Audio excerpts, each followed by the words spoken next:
Vijaya TV நேயர்களுக்கு அன்பு வணக்கம். நம்மோடு மூத்த பத்திரிகையாளர் திரு பாண்டியன் இணைந்திருக்கிறார். வாருங்கள் அவரோடு பேசலாம். சார் வணக்கம். வணக்கம். சன் குழுமத்தில் வெடித்திருக்கிறது சர்ச்சை. அண்ணனுக்கு எதிராக தம்பி தயாநிதி மாறன் அவர்கள் நோட்டீஸ் விட்டிருக்கிறார். நிறைய பங்குகளை பங்குதாரர்களுக்கே தெரியாமல் கலாநிதி மாறன் எடுத்துக்கொண்டதாகவும் நிறைய கோடிகளை மோசடி செய்திருப்பதாகவும் சொல்கிறார். எப்படி பாக்குறீங்க? இது அண்ணன் தம்பி 2 பேரும் சேர்ந்து பல பேரை மோசடி செய்திருக்கிறார்கள். இப்போ அண்ணன் தம்பிக்கு மோசடி செய்திருக்கிறார். உதாரணத்துக்கு நக்கீரன் கோபால், வீரப்பன் பேட்டி, இது சன் தொலைக்காட்சியை அகில உலக அளவில் பிரபலப்படுத்திய ஒரு பேட்டி. அந்த பேட்டி லண்டன் பிபிசி 3 கோடி ரூபாய்க்கு விலை பேசலாம். ஆனால் கோபால் என்ன நினைக்கிறாருன்னா, இது ஒரு தமிழ் தொலைக்காட்சியில் வரட்டும், ஒரு தமிழர்களுடைய தொலைக்காட்சி, திமுக தொலைக்காட்சி, கலைஞருடைய தொலைக்காட்சி, சன் தொலைக்காட்சி, இப்படியெல்லாம் கற்பனை செய்து கொண்டு, சரி நீங்கள் இதை ஒளிபரப்புங்கள், எனக்கு என்னுடைய நிறுவனம் அது ஒரு அடுத்த கட்டத்துக்கு நகர்த்த வேண்டியிருக்கு, சரி நீங்கள் 60% அதற்காக விளம்பரத்தை வாங்கி கொண்டு 40% எங்களுக்கு கொடுத்துருங்க. 5 கோடி ரூபா பட்ஜெட், 5 கோடி ரூபா பட்ஜெட்டு கொடுக்குறாங்க. ஆனால் இவர்கள் நக்கீரன் அலுவலகத்துக்கே வராரு கலாநிதி மாறன். இந்த ஒப்பந்தம் முடிந்த பிறகு விளம்பரத்துக்கு போனால் ஒரு ரூபாயை கொடுக்கல. ஏன்? நாங்கள் முதலே சன் டிவிக்கு கொடுத்துட்டோம். வீரப்படம் நேர்காணல் சன் தொலைக்காட்சி, வீரப்பனோட நேர்காணல் நக்கீரன். எது உண்மை? வீரப்பனை போய் பார்த்தது சன் தொலைக்காட்சியா, வீரப்பனை போய் பார்த்தது நக்கீரன் கோபாலா? யார் போய் பார்த்தாங்க? இதுதான் ப்ரோமோ. கடைசியா கோபாலுக்கு ஒரு பைசா விளம்பரம் வரல. எல்லா விளம்பரம் யாருக்கு கொடுத்துட்டான்? சன் தொலைக்காட்சி கொடுத்துட்டான். 3 கோடி ரூபாய்க்கு யார் கேட்டான்? லண்டன் பிபிசி கேட்டான். 300 ரூபா கூட வரல. ஏமாற்றப்பட்டதை அவர் வெளியிலேயே சொல்லல. அப்போ இது உண்மையான தமிழனுக்கான தொலைக்காட்சியா? தமிழர்களை ஏமாற்றுகிற தொலைக்காட்சி.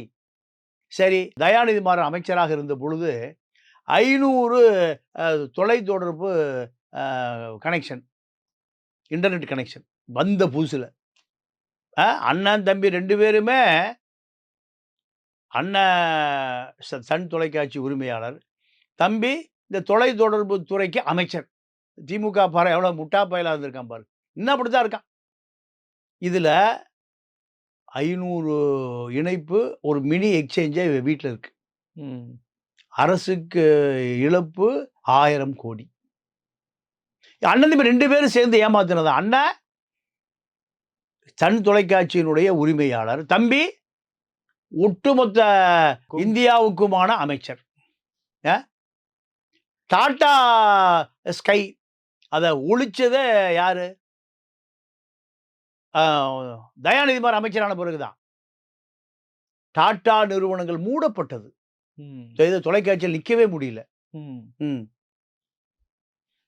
கேபிள், சுமங்கலி கேபிள் யாருது? சன் தொலைக்காட்சி. இது இதற்காக 6 மாநகராட்சிகளில் அரசு செலவுல கேபிள் போச்சாங்க. மக்கள் வரிப்பணம் இல்லையா? நீ ஆஸ்திரேலியாவில் போய் சார்ட்டர் ஃப்ளைட்டில் உன்னுடைய இந்துமா கடலை கடந்து ஆஸ்திரேலியாவுக்கும் தாய்லாந்துக்கும் போய் கேசினோவில் சூது விளையாடுவதும் உன்னுடைய உல்லாசத்துக்கும் தமிழருடைய பணம் தான் கிடைச்சிதா? 1000 கோடி பிஎஸ்என்எல்லுடைய இழப்பு வழக்கு இருக்கு. அதே போல ஏர்செல் சிவசங்கரை, ஸ்டெல்லிங் சிவசங்கர்னு சொல்லுவாங்க, அவரை மிரட்டி விரட்டி தப்பி ஓடிட்டான். அந்த ஊரை விட்டு ஓடிட்டான். மலேசியாவை சேர்ந்த தொழிலதிபர் அனந்தகிருஷ்ணன் 1000 கோடி ரூபாய் சன் தொலைக்காட்சிக்கு டொனேஷன் கொடுத்துருக்கான். எதுக்கு? ஸ்டெல்லிங் சிவசங்கரிடம் இருந்த ஏர்டெல்ல புடுங்கி அவனிடம் கொடுப்பதற்கு. உங்களுடைய அதிகாரம் இருக்கிறதுனால இந்த இசைவேளாளர் இளைஞர்கள் இவ்வளவு வலிமை வாய்ந்தவர்களா? என்னையா உனக்கு பின்னணி இருக்கு? என்ன பின்னணி? தமிழன் தலையில முளகா அரைக்கிறது தான் பின்னணியா? எப்படி உங்களுக்கு 50,000 கோடி எப்படி சேர்ந்தது? ஆ? கர எங்க அறிவாலயத்துல அலுவலகம் யாருக்கா குடுப்பானுங்களா? யாருக்கு குடுப்பான்? நீ எடுத்துக்கிட்ட. உதயசூரியன் தொலைக்காட்சி அவனால வைக்க முடியுமா? இந்த தொலைக்காட்சி ஆரம்பிப்பதற்கு யாரு பணம்? திமுக அறக்கட்டளையில் இருக்கிற பணம் தான் சூருட்டி. உனக்கு கிடைத்த ரூ. 100,00,00,000. திமுக தொண்டன் உண்டியல் எழுதி செத்து சுண்ணாம்பா போயி, என்ன தலையில எண்ணெய் வைக்காம ஊரா அந்த கொடிய புடிச்சு, திமுக அறக்கட்டளை பணம் இந்தியன் பேங்க் கோபாலகிருஷ்ணன் மூலம் உனக்கு ரூ. 100,00,00,000 அ சன் தொலைக்காட்சி ஆரம்பிப்பதற்கு குடுக்கப்பட்டது. இந்த சன் தொலைக்காட்சியினால திமுக தொண்டனுக்கு என்ன லாபம்? அ நீ ஆஸ்திரேலியால போய் மஜா பண்றதும், இந்த தாய்லாந்துல போய் அ பாட்டையாக்கு போறதுக்குமா சார்ட்டர் ஃப்ளைட் வாங்கி குடுக்குறதுக்காயா தமிழன் உழைச்சு குடுத்தான்? ம். இந்தியன் பேங்க் கோபாலகிருஷ்ணன புடிச்சு ஜெயில்ல போட்டு ஒழிச்சு ஒண்ணுலாம் பாக்குறீங்க. அவர் மேயர் ஆகி விடுவார். இந்தியன் பேங்க் கோபாலகிருஷ்ணனுடைய பாஸ் மூவ் பண்ணாரு, பிரதமர் ஆயிருவார். அதெல்லாம் நீங்க தானே ஒழிச்சீங்க.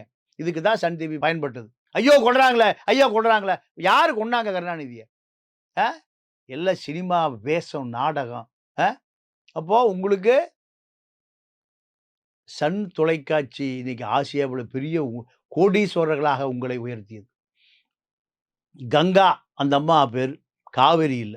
அ எந்த கூர்க்கு பார்ப்பன பெண்ணு காவேரின்னு தமிழ் பேர வைக்கவே மாட்டா. யார ஏமாத்துறீங்க?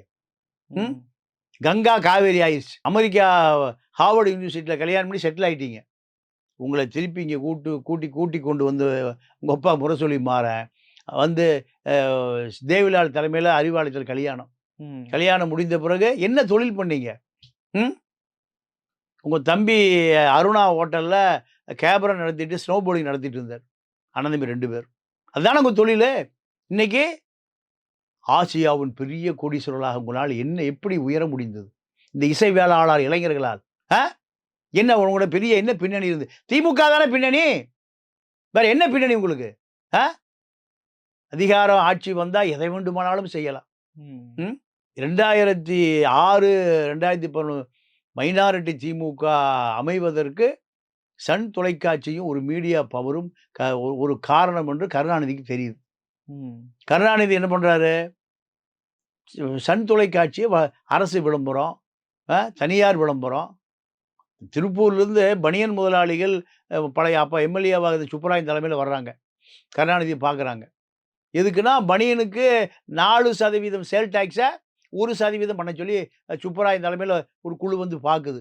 அப்ப கருணாநிதி சன் டிவிக்கு விளம்பரம் குடுங்கப்பா. யார? பனியன் முதலாளி சங்கத்த யாருக்கு முதலமைச்சர் யாருக்கு விளம்பர ஏஜென்ட்டா இருக்காரு? சன் தொலைக்காட்சிக்கு விளம்பர ஏஜென்ட்டா இருக்காரு. அப்ப அதெல்லாம் சன் டிவிக்கு விளம்பரம் குடுங்கப்பா. ம். சன் டிவியில நீங்க அப்போ இசைவேளாளர் சமூகத்தைச் சேர்ந்த ஒருவர் தூர்தர்ஷன் அதிகாரியா இருந்தார். அவர் மூலம் தூர்தர்ஷனுக்கு போகிற விளம்பரங்கள் அத்தனையும் சன் டிவிக்கு திருப்பி விடப்பட்டது. தூர்தர்ஷன் ஒழிஞ்சுது. இப்படியான அண்ணன் தம்பி 2 பேரும் அமைச்சராக இருந்து கொண்டு அத்தனை நீங்க முரசொலி மாறன் மத்திய அமைச்சராக இருந்தபொழுது டிரான்ஸ்மிட்டர் உலகத்தில் தடை செய்யப்பட்ட இராணுவங்கள் பயன்படுத்தக்கூடிய டிரான்ஸ்மிட்டர industrial commerce minister Murasoli Maran இருக்கும்போது இறக்குமதி செய்யப்பட்டது. இறக்குமதி செய்து முடிந்தோனையும் மீண்டும் தடை ஏற்படுத்தப்படும். வேற ஒன்னும் இம்போர்ட் பண்ணிடக்கூடாது. நீங்க மட்டும் தான் கிளாரிட்டியா காமிக்கணும். நீங்க மட்டும் தான் நெட் வழியா இன்டர்நெட் வழியா காமிக்கணும். வேற எவனும் காமிக்கக்கூடாது. இப்படி பல முறைகேடுகளினுடைய மொத்த உருவம் தான் சன் தொலைக்காட்சி. இப்ப என்ன ஆச்சுன்னா, ஒட்டுமொத்தமா அண்ணன் தம்பி சண்டை. அண்ணன் அ தம்பிக்கு வர வேண்டிய 15,000 கோடிய ஏமாற்றுகிறார் என்றுதான் பிரச்சனை. ம். அ இந்த சன் தொலைக்காட்சி ஆரம்பிக்கிற பொழுது தயாளம்மா ஒரு பங்குதாரர். ஏன்னா திமுக ஆபீஸ்ல தயாளம்மா பேர்ல ஒண்ணு ஒரு ஷேர் அந்த மாதிரி ஒரு ஷேரு. தயாளம்மா அவங்க டைரக்டா இன்வால்வ் ஆவாங்களா? டைரக்டா இன்வால்வ் அப்புறம் பின்னாடி திரும்பிட்டு இன்வால்வ் ஆவாங்க. சொல்லுங்க. அந்த அம்மா ஒரு ஆடிட்டர் போட்டா ஆடிட்டர் பார்க்க போறாரு. நேரடியா அந்த அம்மா வந்து கணக்கு புள்ளைய பார்த்துட்டு இருக்கோம். எத்தனை பேர் நிறைய டைரக்டா பார்க்குறான்.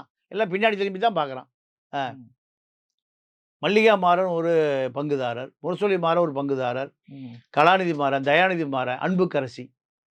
அன்புக்கரசிக்கு முதல் 1000 கோடி கொடுத்து அனுப்பிச்சு விட்டீங்க. இப்போ மீண்டும் பிரச்சனை வரக்கூடாது என்பதற்காக மறுபடியும் 500 கோடி ரூபாய். முஸ்லீம் இளைஞனை அந்த அம்மா டாக்டர திருமணம் பண்ணிட்டு அமெரிக்காவில் செட்டில் ஆயிட்டாங்க. அவங்களும் இது பங்குதாரராக வந்துடக்கூடாது. இதற்காக கலாநிதி மாறன் என்ன பண்ணாரு? அந்த அம்மாவுக்கு இப்போ 500 கோடி கொடுத்து செட்டில் பண்ணிட்டார். முதல்ல 1000 கோடி, இப்போ 500 கோடி. அந்த அம்மாவுக்காக, அந்த அன்புக்கரசிக்காக ராமச்சந்திரா மருத்துவமனைய அந்த காலத்திலேயே 800 கோடி ரூபா கொடுத்து விலைக்கு வாங்கி அந்த அம்மாவுக்கு சீதனம் கொடுப்பதற்காக வச்சிருந்தாங்க. அப்போ உங்களுக்கு பணம், அதிகாரம் இருந்தால் எதை வேண்டுமானாலும் செய்யலாம். பாட்டியாளர் நீதிமன்றத்துக்கு எதுக்கு போனீங்க? அலைஞ்சீங்களா இல்லையா? அப்போ குற்றம் என்பது சன் தொலைக்காட்சியினுடைய வரலாற்றில் அது ஒரு சாதாரணம். இப்போ தயாநிதி மாறன் பொறுத்து பார்த்து எனக்கு ஒரு 15,000 கோடி வரணும். கல் ஏர்லைன்ஸ் என்ன ஆச்சு? ஸ்பைஸ் ஜெட்டை வாங்கினீங்க, 5,000 கோடிக்கு ஸ்பைஸ் ஜெட்டை வாங்கினீங்க. அமித்ஷா கூட கையெழுத்து போட்டு கூட பின்னாடி வெளியே போயிருந்துட்டான். நடந்ததா இல்லையா? ஸ்பைஸ் ஜெட் என்ன ஆச்சு? கல் ஜெட் ஆகி சன் செட் ஆகி என்ன ஆச்சு? அமித்ஷாவுடைய பினாமி கூப்பிட்டு கையெழுத்து போட்டு எழுதி கொடுத்து போயிட்டாரு பின்னாடி. கை வச்சேன்னா தொலைக்காட்சி வெளியே வராது. அத்தனை ஊழல் உள்ள இருக்கு. அமித்ஷாவுடைய மிரட்டலுக்கு ஏன் பயந்தீங்க? ஏன் உங்களுடைய அந்த கல் ஏர்லைன்ஸை விட்டுட்டு ஒடியாந்தீங்க? பார்த்துக்க கலாநிதி மாறா, என்ன திகார் பக்கத்தில் தான் இருக்குது பார்த்துக்கன்ட்டார். கையில் போட்டு கொடுத்து பிடிச்சா முடியான்ட்டீங்க. இப்போ இவ்வளவு முறைகேடுகளுக்கு சொந்தக்காரர் தினகரன் பத்திரிகை, எவ்வளவு பெரிய நிறுவனம், ஆயத்தனார் மருமகன் மிரட்டி வாங்கி இன்னைக்கு தினகரன் குடும்பமே அழிஞ்சு போச்சு. தினகரன் குடும்பம் பூரா என்ன ஆகி போச்சு? சன் தொலைக்காட்சியில் அது ஒரு இணை நிறுவனமாக மாறி போச்சு. அதிகாரம் இருந்தால் மிரட்டலாம், யாரை வேணால் மிரட்டலாம். 350 கோடி 400 கோடி கொடுத்து அவன் கொடுத்துட்டு அந்தாள் போயிட்டான் குமரன்.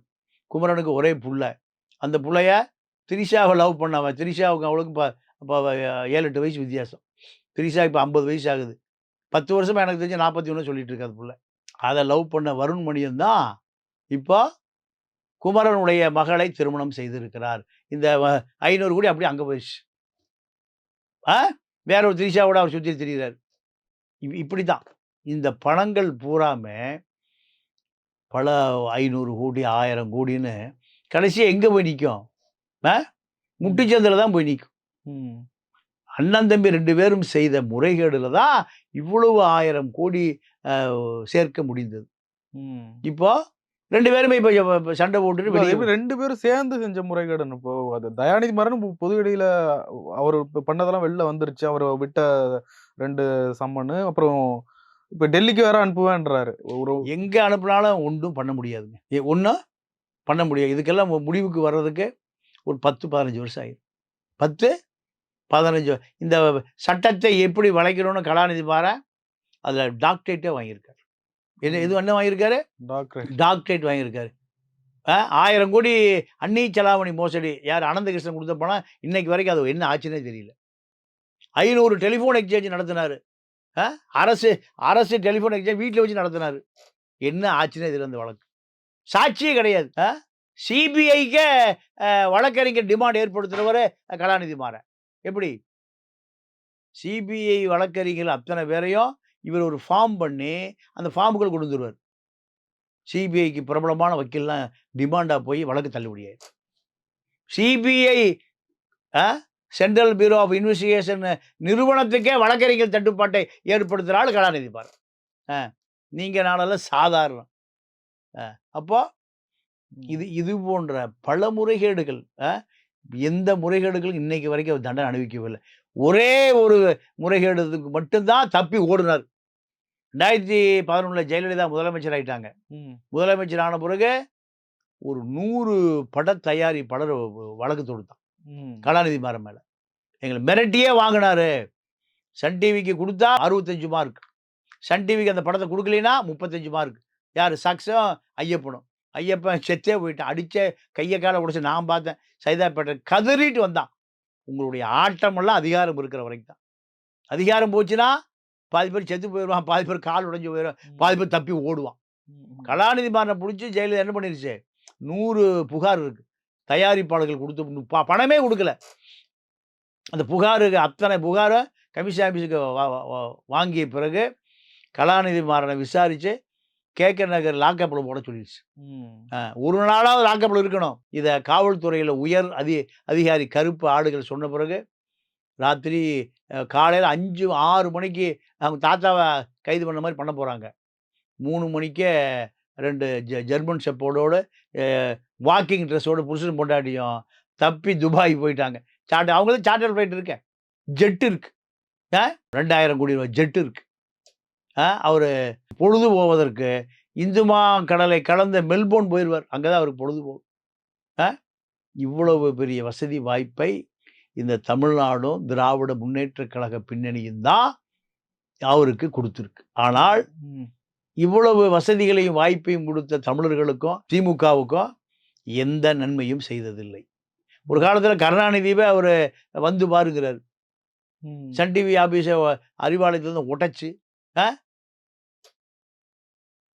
பெரிய கலவரம் நடந்தது. அங்கிருந்து எம்ஆர்சி நகருக்கு போறதுக்கு கருணாநிதியே துரத்தி விட்டார். ஏன்? திமுகவனுடைய பலமே சன் தொலைக்காட்சி தான். சன் தொலைக்காட்சியில தான் திமுக ஆட்சியை கவுத்துருன்னு சோனியாட்ட போய் திமுக ஆட்சியை முரசொலிமாற இறந்ததுக்கு பிறகு திமுக ஆட்சியை கவிழ்க்க சொன்ன ஒரே திமுக காரன் கருணாநிதி மாறன் தான். நடந்ததா இல்லையா? கருணாநிதி ஐயோ சொன்னார், எவ்வளவோ ஆசைப்பட்டிருக்கான் என் மருமகன் மாறன், ஆனால் என்னுடைய நாற்காலிக்கு ஆசைப்படல, இந்த பேரன் தான் ஆசைப்படுறான். இப்படியெல்லாம் நடந்தது. இதனுடைய மொத்த விஷயம்தான் இப்ப எல்லாம் வெடிச்சு நிற்குது. இதோடு நிற்காது, இன்னும் பல ரகசியங்கள் வெளியே வரும். இல்ல இதுல குடும்ப பிரச்சனையா இருக்கு. இது குடும்பத்துக்குள்ள மு.க. ஸ்டாலின் அவர்கள்லாம் இதுல தலையிட்டு சரி செஞ்சிட மாட்டாரா? மு.க. ஸ்டாலின்ல கலாநிதி மாறன் கட்டுப்பட மாட்டார். மு.க. ஸ்டாலின் அழுத்தம் கொடுத்தா திமுகவுக்கு எதிராக சன் தொலைக்காட்சி மாறும். அப்படியா? ஆமா, திமுகவுக்கு எதிராக கருணாநிதிக்கே தண்ணி காட்டியவர் கலாநிதி மாறன். ஸ்டாலினை தண்ணி காட்டுறதுல சாதாரண விஷயம். அதனால இந்த அவரை முடிவு பண்ணதுதான், அவரே முடிவு செய்யறதுதான்.